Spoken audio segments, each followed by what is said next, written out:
Mark Rogers, TV Alabama, talking Crimson Tide off-season work with Stephen M. Smith of Touchdown Alabama. We come your way every Wednesday night with a different look at the Crimson Tide.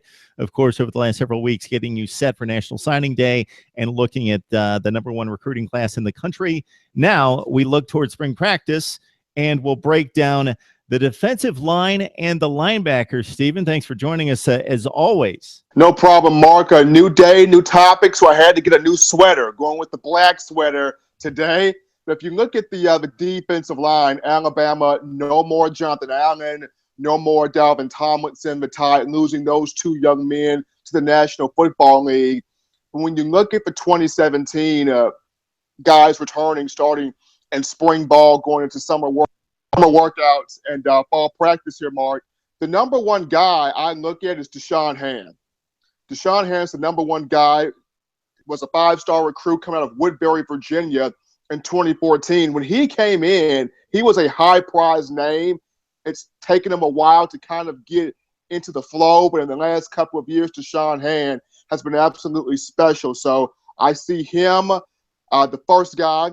Number two, I look at Daron Payne, defensive tackle, the junior now out of Shades Valley High School in Birmingham. Number three, as a potential starter, Raekwon Davis. He's 6'8", 330 pounds. Talk about good God. From Meridian, Mississippi, somebody who got some playing time last year, so Raekwon Davis.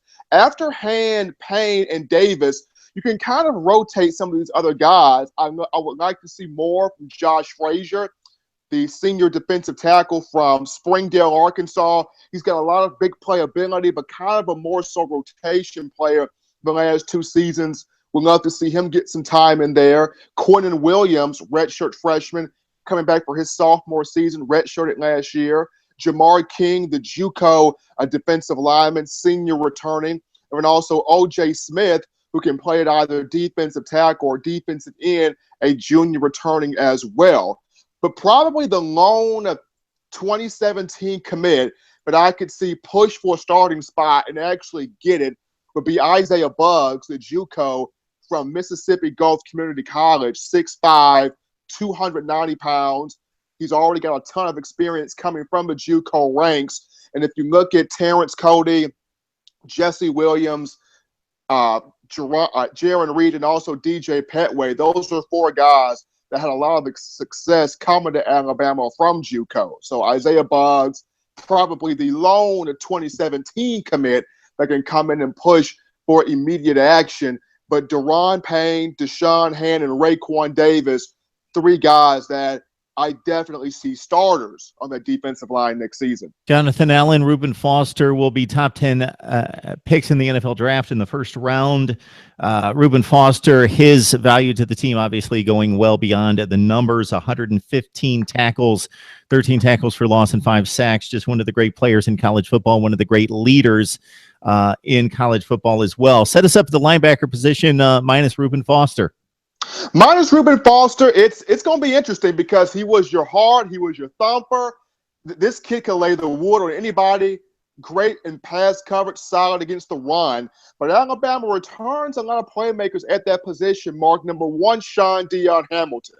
Had a great year this season. He injured his knee, tore his ACL against Florida in the SEC championship game. But aside from that, a tremendous year. He is returning for his senior season. We have Rashaan Evans, who was the number one outside linebacker commit from Auburn High School in 2014. The last 2 years, he has been special coming off the edge with Tim Williams. Rashaan Evans is back as a senior. Keith Holcomb, somebody that's a dual sport athlete, plays both football and baseball, redshirted his freshman year in 2014 out of Hillcrest High School in Tuscaloosa, but the guy plays with a one-track mindset, a hard hitter, plays with type 1 diabetes, but not slowing him down. This guy returns as a junior. We have Jamie Mosley, younger brother of C.J. Mosley. He's coming back for his junior year. Jamie accepted an athletic scholarship last season. Christian Miller, an outside linebacker returning.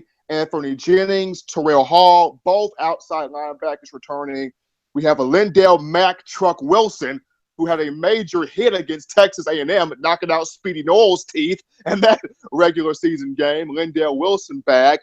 Ben Davis, who redshirted last year, he returns. And also Keaton Anderson, young man from Florence, Alabama. So even without Reuben Foster, it hurts.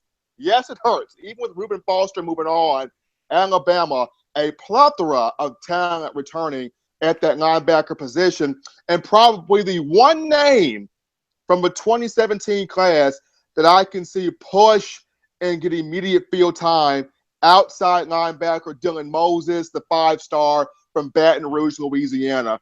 Co-defensive coordinator and outside linebackers coach Tosh Lapoy. He understands, he knows speed, he knows playmaking ability when he sees it, and the ability to rush on the edge. He saw it in Ryan Anderson. He saw it in Rashaan Evans. He saw it, of course, in Tim Williams.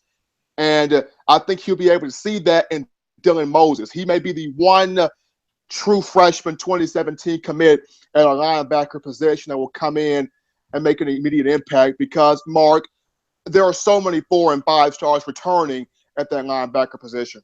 And so you lead me into the next question. And Stephen, it's the typical drill at Alabama. They reload. They don't need to rebuild. And at this position, like any other, yes, the 5- and 4-star recruits are aplenty. But just to look at the production lost, I know that in the past there have been those big defensive tackles for the most part that have been NFL caliber, that have moved on, that had to be replaced.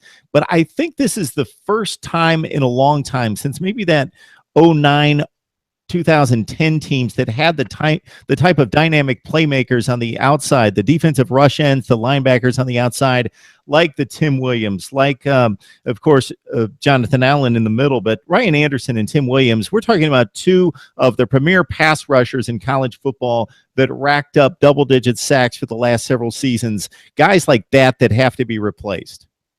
It's tough, Mark, because it's not just the sacks, it's the tackles for loss.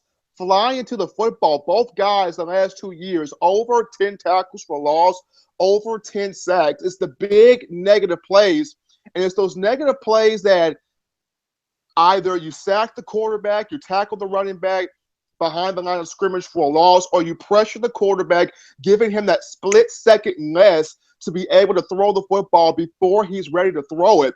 And those two combined, Williams and Anderson, 35 interceptions the last 2 seasons combined, with those two pressuring the quarterback, also 21 fumbles. So you talk about a total of 56, count them, Mark, 56 turnovers with those two coming off the edge, whether it's sacking the quarterback, forcing a fumble, hitting the running back in the backfield for a loss and forcing a fumble, or making that quarterback uncomfortable and throwing that ball before he's ready. 56 total turnovers between Anderson and Williams coming off that edge.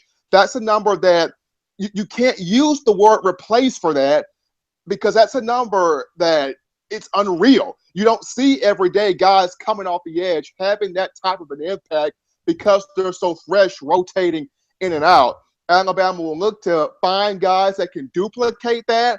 But when you talk about two players that affect the game where sacks are concerned, tackles for loss are concerned, most importantly, turnovers, winning that ball out belt, getting that ball back to your offense is concerned, that's indispensable. You really don't see these kind of numbers from multiple players on the same defense. Ryan Anderson, you touched on some of this. I want to give it from a career perspective as well. Ryan Anderson with 39.5 tackles for loss, 19 sacks, had 8.5 sacks and 18.5 tackles for loss last season. Tim Williams, 16-9 off the edge last year, 30 tackles for loss in his career, 20 sacks. Jonathan Allen inside, 44.5 tackles for loss in his career with 28 sacks, and Reuben Foster 211 total tackles. The productivity is just amazing from a group of guys that played together for 3 solid seasons there and won a ton of games and won championships. But here's the big one, Mark. The last 2 seasons, all of these guys together, the last 2 seasons, we're talking 2015, 2016, 106 combined sacks. Mama, 106. 54 of his past season, 52 in 2015, where you had Jaron Reed and also A'Shawn Robinson on that line. So you look at 106 combined sacks, A lot of quarterbacks were hurt. It's almost, Stephen, like looking at the two best defenses in the NFL a year ago, 2015, when they matched up in the Super Bowl, the Panthers and the Broncos. There was a difference. Panthers, Broncos. The Panthers played a great Super Bowl, held down the Broncos to almost nothing offensively. But what did the Broncos do? They actually took the ball away from Cam Newton and scored, and that's what this Alabama defense has thrived on over the past 2 seasons. They've taken the ball away and they've scored, and they love doing it. This was a very unselfish defense the last 2 years, when you can force turnovers, but then turn around and have the athleticism to block and help your guy get into the end zone. I think that's one of the main reasons why Saban enjoyed coaching last year's team and the 2015 team, though the 2015 team won the national championship.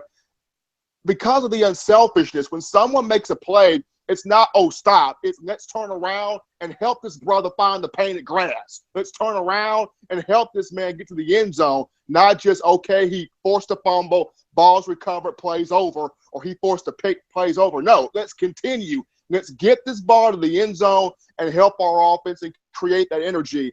That's what Saban loved the most about these last 2 teams, the pure unselfishness after a play is made.